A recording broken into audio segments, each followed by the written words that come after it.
तुम रोज रोज क्यों बनाती हो? रोज रोज कहाँ, कल कहाँ बना था। और वैसे भी तुम्हें तो पता ही है मुझे खाना कितना पसंद है, तो कभी कभी तो चलता है।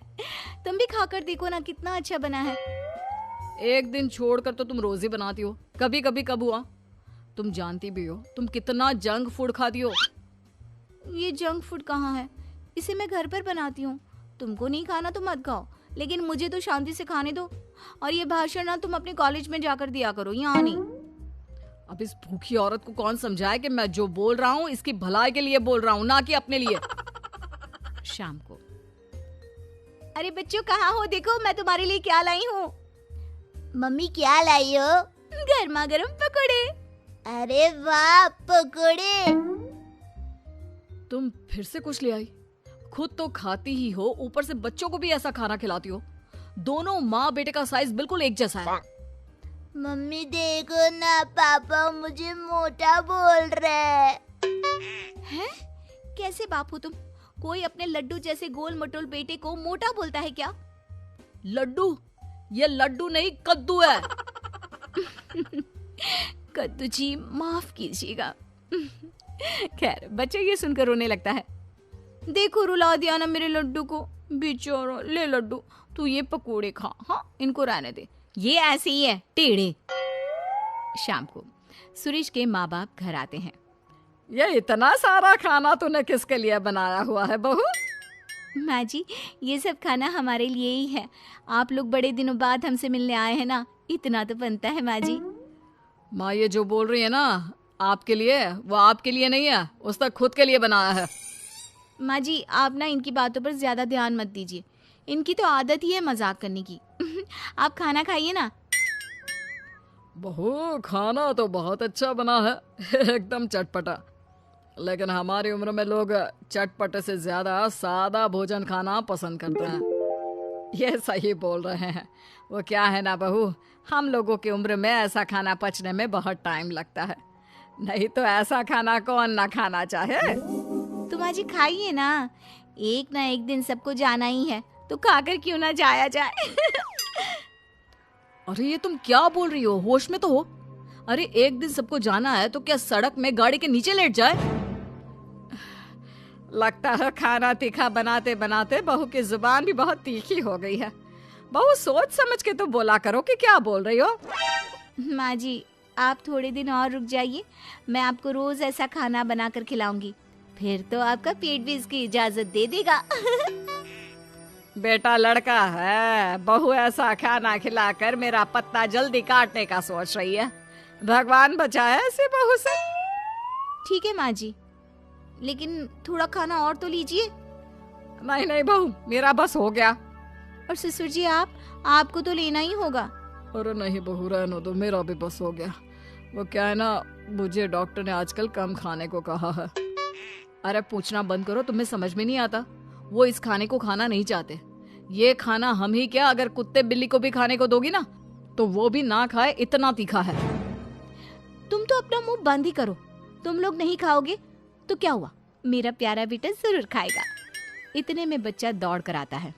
लो आ गया, शैतान का नाम लिया और शैतान हाजिर। खिलाओ इसको और गेंडा बना दो। अरे लड्डू, ये लड्डू कद्दू में कैसे बदल गया, कितना मोटा हो गया है। सच्ची दादी, मैं मोटा हो गया क्या? लेकिन माँ तो बोलती है मैं वैसा का वैसा ही हूँ, 1 इंच भी नहीं बढ़ा। अरे कितना कमजोर है मेरा बच्चा। हाय मेरा बच्चा। सच कहा, तुम्हारी माँ ने तुम्हें 1 इंच भी नहीं बढ़ने दिया, बस पेट बाहर आता जा रहा है। माँ जी, ये आप क्या बोल रही हैं? कहाँ है मेरा बेटा मोटा? इसे तो तंदुरुस्त बोलते हैं। तब तो मुझ जैसे को हड्डी बोलते होंगे ना। आप सभी लोग ना मेरे बेटे और मेरा मजाक मत उड़ाइए। चल बेटा, हम चलते हैं हमारे कमरे में, वहीं जाकर खाएंगे। ऐसे ही सुरेश की बीवी कुछ न कुछ नया बनाकर खाती रहती थी। लेकिन एक दिन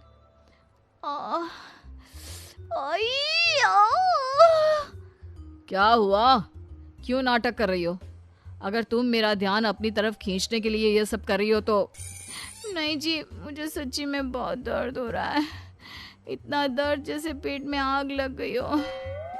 क्या सच्ची में? क्या खाया था? आग पेट में लग गई? कैसे? मैं दर्द से परेशान हूँ और आपको मजाक लग रहा है। मैं ये दर्द नहीं सह पाऊंगी, मुझे डॉक्टर के पास ले चलिए प्लीज। पागल, डॉक्टर के पास नहीं, तुझे तो किसी खाने के ठेले में खड़ा कर देते हैं। क्यों? वहीं जाकर तुम ठीक हो जाओगी। सुरेश अपनी बीवी को पास के हॉस्पिटल ले जाता है और उसे दिखाता है। डॉक्टर जी, क्या हुआ है?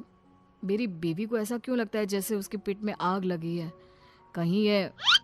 पति डर सा जाता है, लेकिन तभी अरे नहीं नहीं, कुछ नहीं। वो क्या है ना, लगता है आपकी बीवी कुछ ज़्यादा ही तीखा खाना खाती है। अब आजकल की औरतें कहाँ ऐसा खाना खाती हैं, लेकिन अब इसी के कारण इनके पेट में इन्फेक्शन हो गया है। अच्छा, तो डॉक्टर ये इन्फेक्शन सही कैसे होगा? ये तो तीखा खाना छोड़ ही नहीं सकती। नहीं छोड़ सकती तो क्या होता है? अरे भैया, इनको तीखा और बाहर का खाना बंद करना ही होगा, नहीं तो ये इन्फेक्शन फैल गया तो अच्छा नहीं है। इसका ऑपरेशन करना पड़ेगा। फिर तो ये गजब सा फिगर है ना भाभी जी का वो अम्मी जी जैसा हो जाएगा। बाकी भाभी जी की मर्जी। नहीं नहीं, मैं मोटी आंटी जैसी नहीं बनना चाहती, पर डॉक्टर साहब, अच्छा मैं ये सब खाना छोड़ दूंगी। पति डॉक्टर को देखता है और फिर, तुमने सुना डॉक्टर की बात? तुमसे कितनी बार कहा मैंने, लेकिन तुम नहीं मानी। अब कर दी ना अपनी तबीयत खराब, और खाओ तीखा चटपटा खाना। तुम अब चिढ़ाओ मत मुझे। अच्छा तुम ये डॉक्टर से पूछ कर आओ ना कि हफ्ते में 1 दिन खा सकते हैं क्या? उस वक्त तो डर के मैंने बोल दिया था, लेकिन अब मुझे मुश्किल लग रहा है। यहाँ जान पर बनाई है और इसको खाने की पड़ी है। अभी भी आधी रात को मेरी नींद खराब कर तुमको अपने खाने की चिंता हो रही है। यार कुछ तो सुधर जाओ। तभी सास बच्चे को लेकर आती है। बेटा, ये छोटू भी पता नहीं क्यों पेट पकड़ कर बैठा है, जरा देख ले। अब इसे क्या हो गया? माँ, मुझे तो डर लग रहा है कि कहीं इन दोनों का ही ऑपरेशन ना करवाना पड़ जाए। अरे पर तू पैसे कहाँ से लाएगा? वैसे बहू के गहने हैं ना, उसे बेच सकते हैं हम। नहीं नहीं, मेरे गहनों की ओर ना देखना। मैं वादा करती हूँ, मैं चटोरे खाने की ओर नजर भी नहीं लगाऊंगी। मम्मी, ये आप क्या कह रही हो? हाँ बेटा, मेरी गलती है कि मैंने इतना चटोरा तुझे बना दिया, मुझे माफ कर दे।